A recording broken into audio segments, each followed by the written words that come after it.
Matapos nga po na magkasundo sa wakas ang Portland Trail Blazers at Miami Heat sa gagawing trade nila kay Damian Lillard, ay malaki nga po ang tsansa na tuluyan ng mabuo ang bagong Big 3 ng Miami Heat. Yan naman ang ating unang storya na aalamin, na sasamahan ko na rin ang balitang bumabawi nga daw po ang China sa Gilas, Pilipinas, at ang balitang binabatikos ngayon ng mga Pinoy fans ang SBP patungkol sa isinumite nilang 60-man lineup sa Asian Games. Bakit kaya? Kaya mga idol, tara, halina't alamin natin ang buong detalye niyan.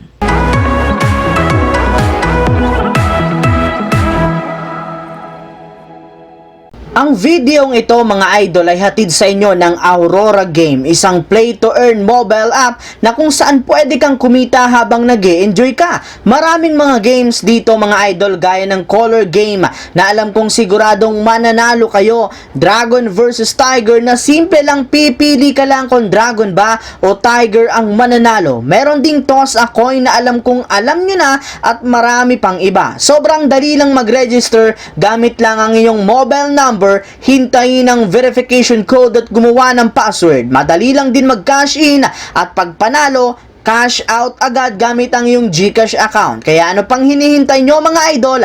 Mag-download na at manalo. Nasa comment section ang link para makapagsimula na kayo. Katulad nga po mga idol ng napag-usapan natin, nagkaroon nga po ng progreso ang Miami Heat at Portland Trail Blazers sa matagal na nilang ginagawang trade talks ngayong off-season kay Damian Lillard.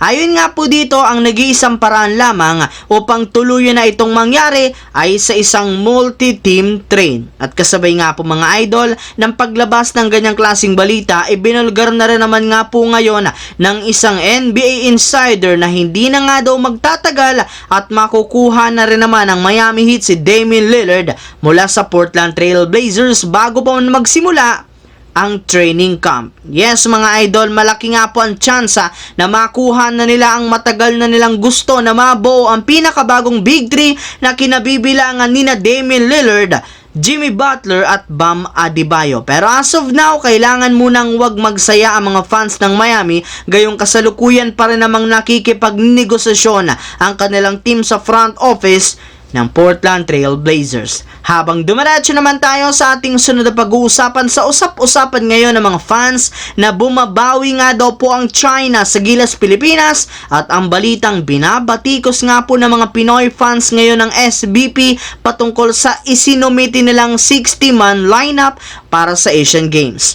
Tuluyan na nga po mga idol nakabawi ang China sa pagkatalo nila sa Gilas ng nagdaang 2023 FIBA World Cup matapos nilang pataobin ang ating pambato sa kanilang naging unang laro ngayong 2023 FIBA Under-16 Asian Championship. Pero hindi lang naman nga dyan nagtatapos ang pagbawi ng China sa ating bansa, gayong ayon nga sa lumabas na balita, ayaw rin naman nga nilang paglaruin sina Terence Romeo at Calvin Abueva sa darating na Asian Games. Yes mga idol, isa nga ito sa mga posibleng rason bakit mawawala ng Gilas Pilipinas ng 4 na players sa kanilang kasalukuyang lineup, gayong ayaw nga po ng China na host ngayon sa Asian Games na paglaruin ang ilang mga superstar at mapagkakatiwalaang player sa Gilas. Plus, meron rin naman nga pong hindi magandang record ang dalawang ito sa international games matapos silang makasama sa naging kontrobersyal na laro nila kontra sa Australia. Kaya dahil dyan,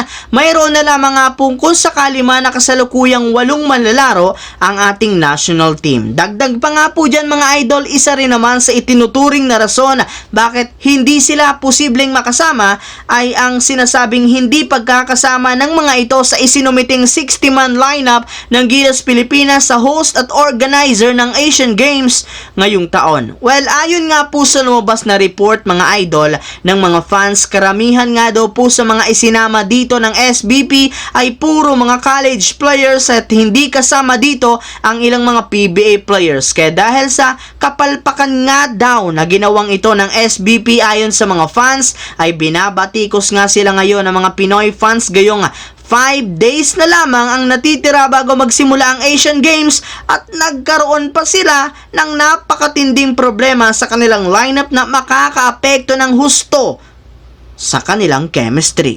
So yun lamang mga idol ang ating bagong video ngayon na ating pinag-usapan dito. Once again, this is your J-Zone TV. Huwag kalimutang mag-like at syempre mag-subscribe. Pindutin na rin ang notification bell sa akin channel para lagi kayo maging updated sa mga nangyayari sa PBA, sa Gilas at sa NBA. I-follow nyo na, bisitahin at i-like ang ating Facebook page, J-Zone TV. Maraming salamat mga idol.